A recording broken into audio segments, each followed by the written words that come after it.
Well, I'm Marty Rasmussen from Action Coach, and we're based here in the Minneapolis suburb of Edina. And we are located at 494 and France Avenue. And we have an opportunity to be able to work with small and medium-sized business owners throughout the Twin Cities and really throughout the country. But today we have a very special guest for our Business Owner Spotlight interview, and that's Andrew Eklund from Cicerone Agency, which he's going to tell us a whole lot about where he has been during his journey and where he's at today, and then more importantly, where he's going in the future. And so, Andrew, welcome to our show. We're grateful for your time, and just want to say thank you for joining us. And if you don't mind, maybe we'll just jump in. Sounds good. I'd love to hear more about some of the work that you've done. But what I want to do is I want to encourage people to go to your website. So it's cicerone.com, Ciceron.com. And there's one place I want to point you all to, and that is to his section on all of the awards and speaking engagements that this man has had, because it reads like a who's who of things. And so it really speaks to his expertise in this business. And he's going to tell us more about how he earned those things, but also what he does to help his clients. And so with that, Andrew, let's get started here. Tell us about your journey. Where did it start, and how did you get it started, and where are you now, and where are you taking it? Well, first of all, Marty, thank you so much for the invitation to do this today. And I'm glad that we're local. There's so many great businesses. We have such a great business community, and not the least of which is the advertising market. And that's kind of the really part of the origin story. And that is that in the very early 90s, sort of at the very beginning of anything that was called digital, including the invention of the web browser, I was involved. I got involved, and it was just kind of serendipitous. And I found myself in a job that, literally one of the only jobs I ever had other than this, brought me out to the Bay Area a lot. And so in the early 90s, a lot of things were starting to bubble up in this world called digital with the invention of the World Wide Web and so forth. And I had been involved already. There was something about that side of the technology that just grabbed my heart. And so in 95, I was actually at I think it was the Macworld conference. And I remember that conference in particular because Photoshop 2.0 was launched at it. And I remember seeing some of the things that it was doing with publishing and all of this. And I just, I was 26 years old, and I just thought, no kids yet, I was married, but no kids. And I just thought, this is really what I want to do. But I didn't want to do it in San Francisco because I would have been, one of many agencies at that time that were already kind of leaning into the digital side. And at that time, and I'm not exactly sure what the current numbers are, but we were like the 5th or 6th largest advertising market in the country, because we have so many Fortune 100 companies here locally that we've always had this vibrant advertising industry. And I thought, well, in Minneapolis, I could be the first.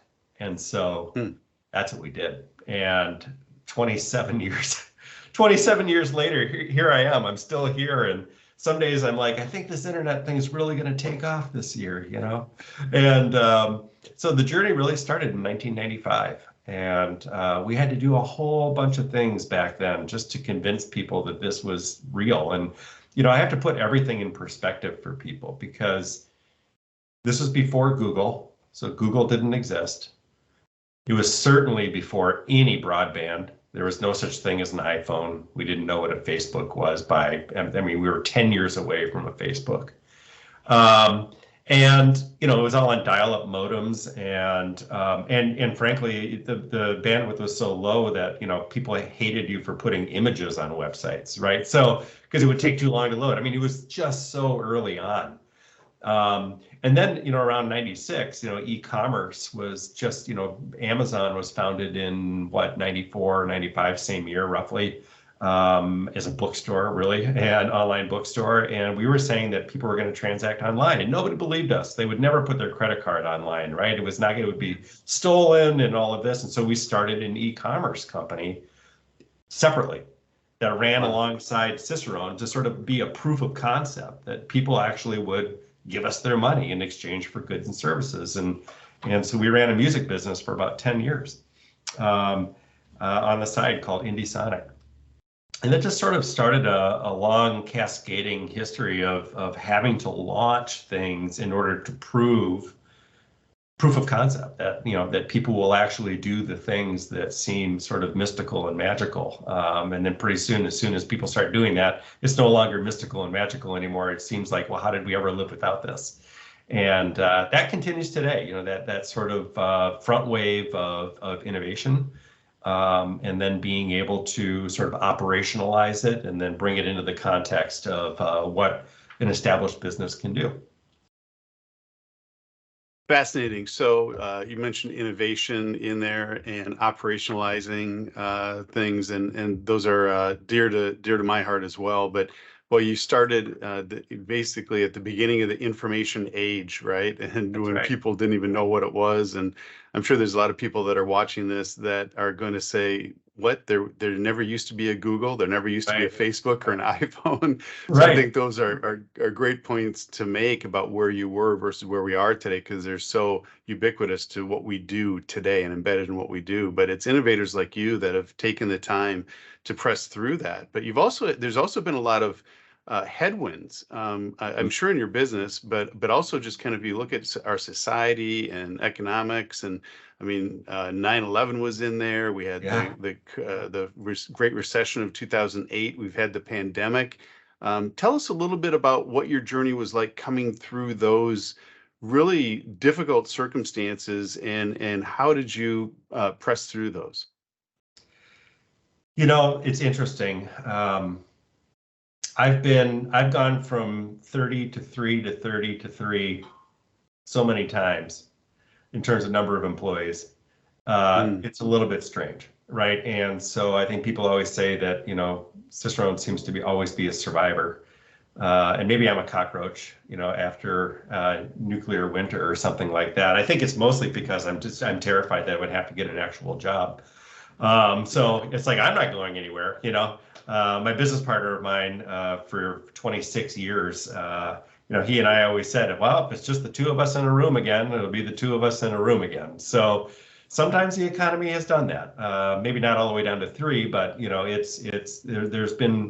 have been definitely times whereby,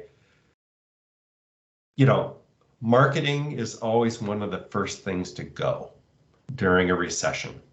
mm, What's interesting, though, about the digital side is that digital is the first to come back. And sometimes the lag is very brief, mm, meaning that people realize, well, the internet provides something that a lot of other media does not offer, and that is just the instantaneous results and the ability to measure effectiveness between spend and outcome is very fast and as transparent as it can be. And we're always working towards even more transparency on all of that. mhm. And so, there's this sort of like, it seems like a lot of the downturns always tend to happen around a time where brands are also looking to make sure their numbers are looking good. And so there are cuts that happen. And what happens oftentimes is that brand side people will cut their own internal people. So all of a sudden now they still have work to do, but they don't have anybody to do it. So they start coming to agencies. Mhm. The other thing that happens is that they just simply don't have the expertise across the full spectrum of what it actually takes to run a digital operation. And so, we try and be as turnkey as possible here because you can't just lean into one area and have it hold all the water for the cuts that came before. So, yeah, I've been through a lot of them, Marty. And are we in one right now? It's pretty hard to imagine that we're not. I think the question is going to be, is it a hard landing or a soft landing? I don't think anybody's having a question about whether we're heading into a recession or not. I think what I'm more interested in trying to learn right now is what are those always on sort of brand activities that's the world simply can't live without. I mean, are you going to turn off your Google search, right? Well, if somebody has intent, right, to buy something, they're going to go into Google. And if you, because of your spend, you've decided to go dark and to be invisible, somebody's going to get that revenue, right? Right. And the gap between the spend and the outcome, especially with as it relates to search, can be very, very fast. Obviously, for any sort of like consumer, any sort of CPG good or something like that, super fast. Longer consideration sets, B2B marketing, yeah, I mean, it might take 12 to 18 months, but it's hard. I get it. I understand it. It's sometimes hard to have people continue to invest in areas that, like marketing, that have a history of not necessarily being as accountable as other areas of the business. But certainly those brands that have leaned into digital for a long time, they know that you can't go. There's some things maybe you can go dark with, but there's parts of digital you just can't because the ROI is too great. Even if your ROI deteriorates a little bit, it's still so much better than what you have elsewhere that it becomes really a good business decision. And but we have to really work with our clients to make sure that they're telling that financial story, that financial performance story, not necessarily a marketing story. And we're heading That's into good. that. Yeah, we're heading into that right now. There's no, I mean, Yeah. we're weeks away from the beginning of the next year. Those are the conversations that we're having, is how do you shore up and how do you weather this into Q1, Q2 of next year? Yeah, I want to come back because I've got another question about just kind of your company and the services. But before we go there, the recession coming up, right? So you talk about people if they're pulling back on their marketing spend. There is an opportunity cost there too, right? I mean, in Yeah. terms of the lost opportunity, and as you mentioned, that loss of being visible is greater today than it's probably ever been. And so that leads me into my next question, Andrew, and that is, tell us a little bit about your business. I saw your website; it's beautiful. I mean, I think your website is as innovative as your business is because it's so artistic. It Oh, is. There's not a lot of websites that I've seen like yours, and so hats off to you on that. But tell us a little bit about more about the services that you offer, yeah. and maybe how that spills into your website. Great. Thank you. Well, thanks for that. And by the way, we're launching a new site at the end of the year. Oh, okay, So it's going to be even better. I can guarantee great. you. I can guarantee you that. I'm really excited about it. It's been quite a few years. It's the shoemaker's kids problem, right? Yeah, right. It's like, yeah, I don't have time to build our own website. I'm doing it for everybody else. Um, so what we do at Cicerone is really fuse together data, media, and creative into a singular enterprise or a singular effort, because we just can't see a way to really be on top of the consumer and to present that person with one of our clients in a way that is meaningful and going to be compelling, and hopefully give them the opportunity to raise their hand and either transact or become a lead or whatever else that we are, trying to get, whatever we're being held accountable to. Mhm. And we found that we have to have those three disciplines in house. We have to have creative, media, and data, which is easy because everything that we do creates data, right? Mhm. But how do you take that data and create a story out of it so that it doesn't feel so chaotic and disjointed, right? So that we can tell a story to a CMO that says the investments that you're making are paying off, and they're not just paying off right now, but they're going to pay off dividends in the future. Mhm. I think this is really important right now when we talk about heading into a recession, because a few things are happening next year that marketers didn't ask for, right?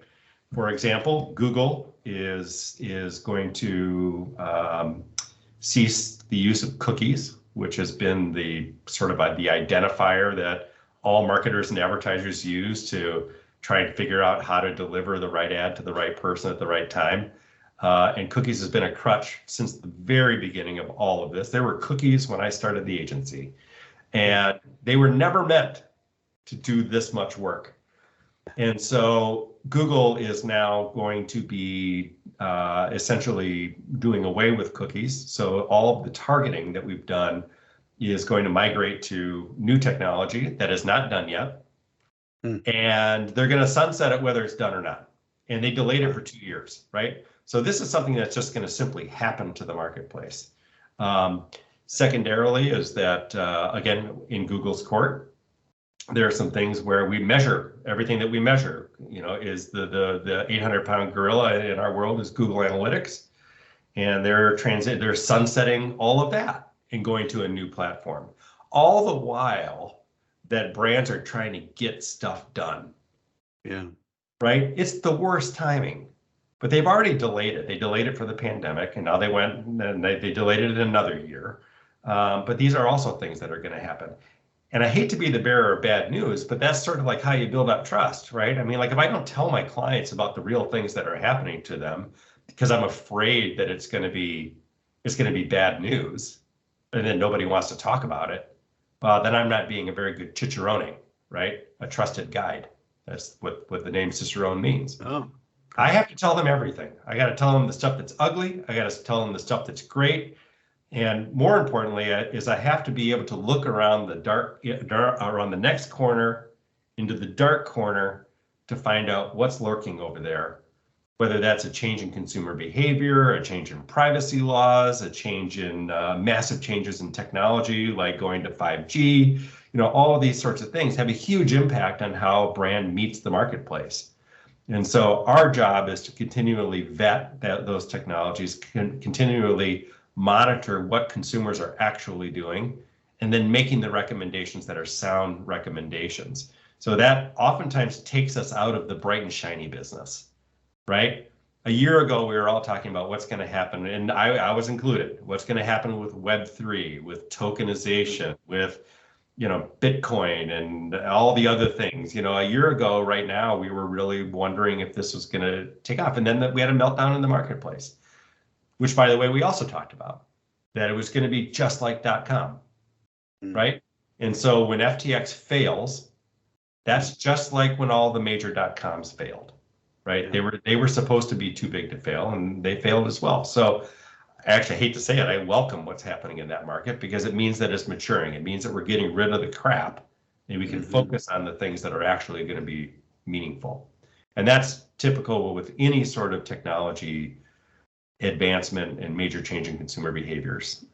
Again, when the iPhone came out in, 2006, it was pretty clear that was a massive computer in people's pockets, and that was going to change the world. And the App Store was the second thing that was really going to change the world. And now we're a mobile first environment. Yeah, in a very short period of time too. Very short, a blip.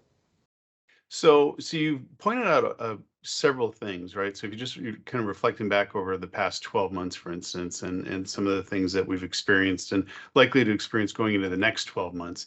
So I feel like you're kind of in a position again where it sounds like you're ahead of the curve, because you're talking about a lot of the things around Google Analytics, cookies, the technology, what's next, that most people aren't aware of. And business owners, obviously, to be competitive in this next year, are really going to have to be aware of how those changes affect their business, both in terms of the dynamics of the technology and the way they reach prospects and ultimately clients, but it could also affect their bottom line.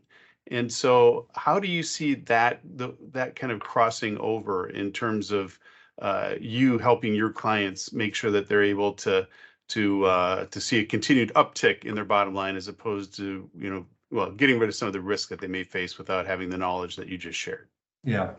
There is a dynamic, and we don't seem to talk about it very often, that's happening right now, I think, in senior level leadership within organizations. And that is that more and more people who are, for better, who really are digital natives. Like, I'm 54 years old. I'm square in the middle of Gen X, right? I'm no less digital than my Gen Z or millennial employees.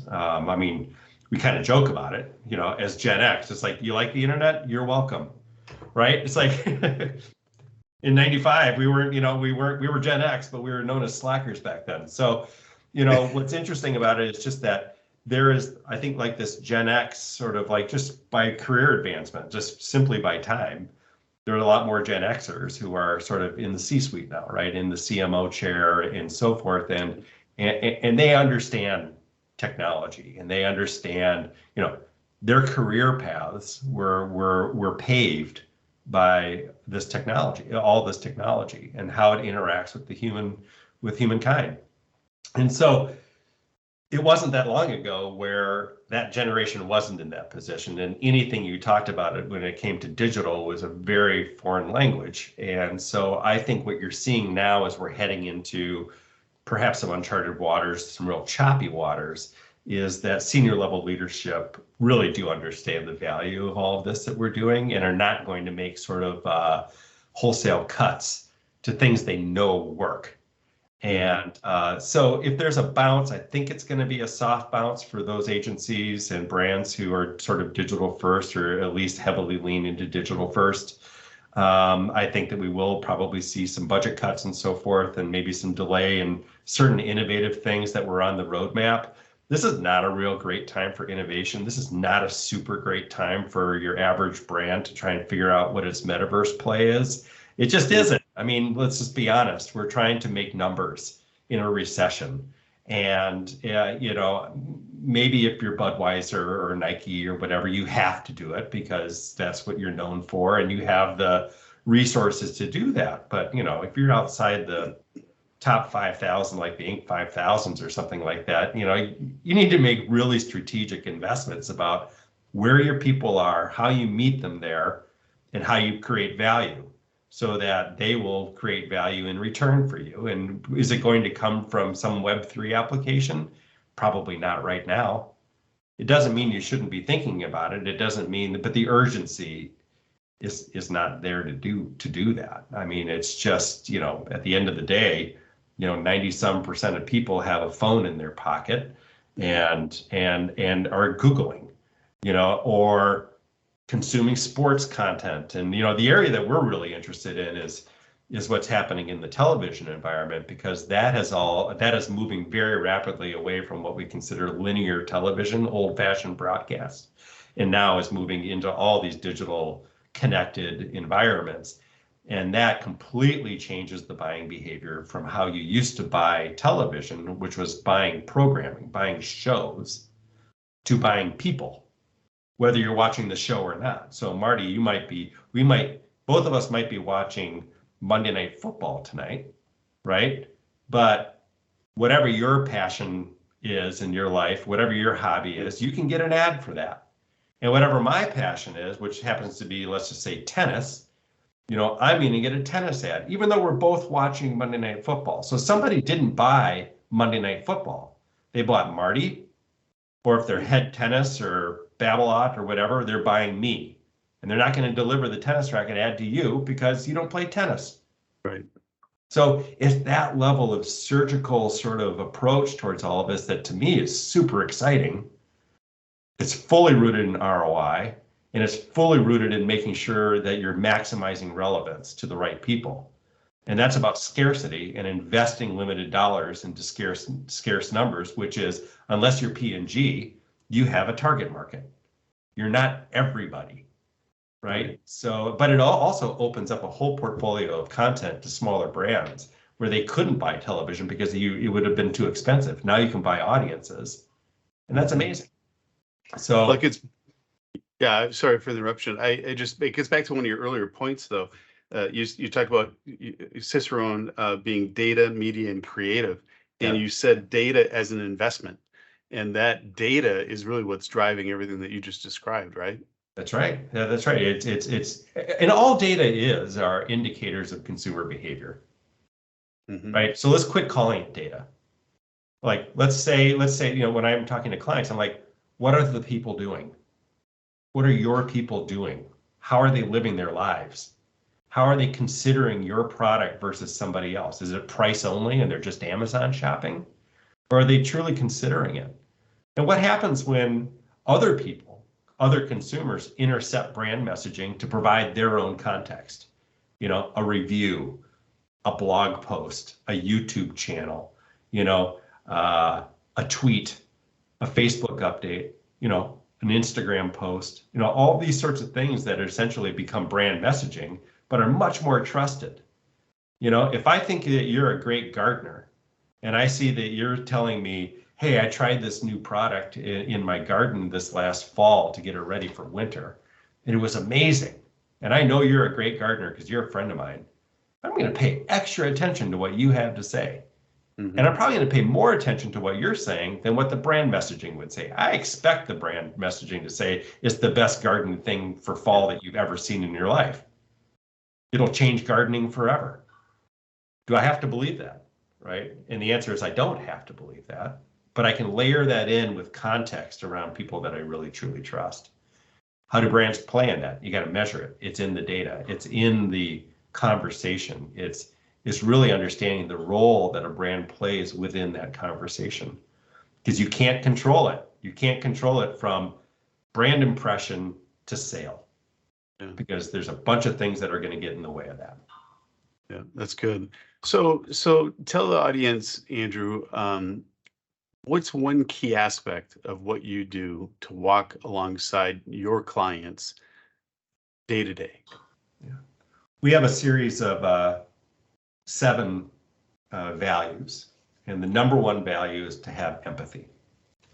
And it's really, I know that sounds a little bit foofy, but it is really not. Because what I mean by empathy is I need to have empathy towards my clients who are going through some things right now, right? It's not easy. It's not easy to work remote. We have people who love being remote. We have people who just can't handle it. They just want to have human interaction. So these CMOs are having to deal with a lot of cultural things just to try and keep these teams together. Little less marketing, right? And so there's a lot of empathy around that. How does work get done? How does teamwork happen? How do you celebrate successes? How do you share news, good, bad, and the ugly? Secondarily is that empathy really means what are the people on the other side of these screens trying to accomplish in their life? Are they trying to be entertained? Are they trying to learn? Are they trying to connect? Are we giving them what they want? Or are we just blasting them with marketing content? Like, are we trying to show them that we understand what they're trying to accomplish? We understand their lives, and we're going to speak to them with respect and really understand where they're at.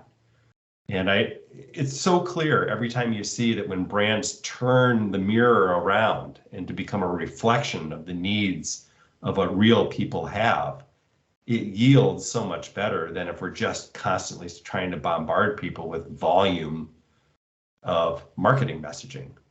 We're trying to curate less of that out of our lives, right? There's just too much. It's everywhere. And so how do we be good stewards of human beings and their time and their money? And their money. Yeah, that's that. Well, empathy speaks to relationship, right? I mean, you have to know your client and know who they are and where they want to go, and then be able to walk side by side with them. So that's fantastic.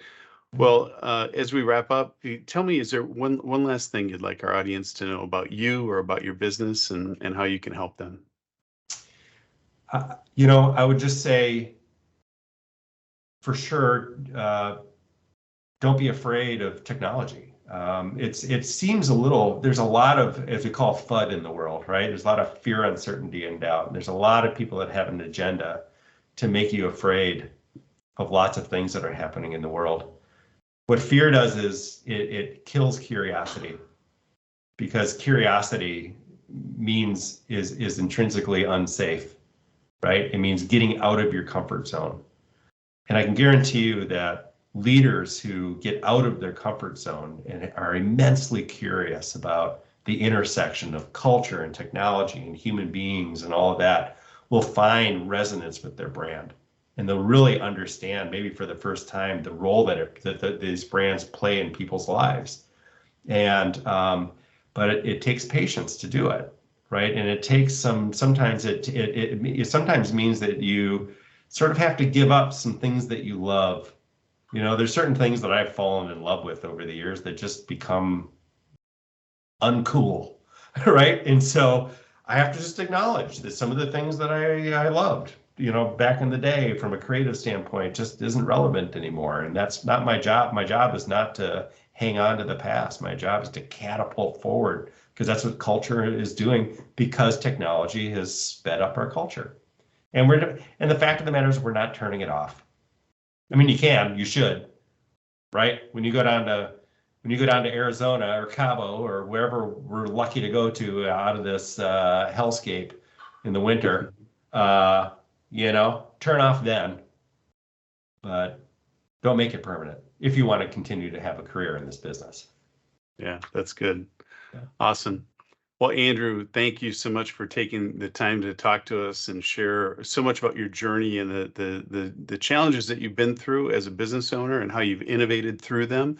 And certainly the advice that you've been able to give us and our audience about how to be able to continue to press through, especially with the potential headwinds we have going in the next 12 months. But I just want to remind everybody, Andrew Eklund, a great man, very innovative, and his marketing and advertising agency, Cicerone, CICERON.com. Go and see his website. There's a contact form there so you can reach out to him directly. We just want to say a big thank you to you, and we look forward to continuing to have you on the show. Great. Good luck to everybody. Yeah. Okay. Thank you, Andrew. Thanks.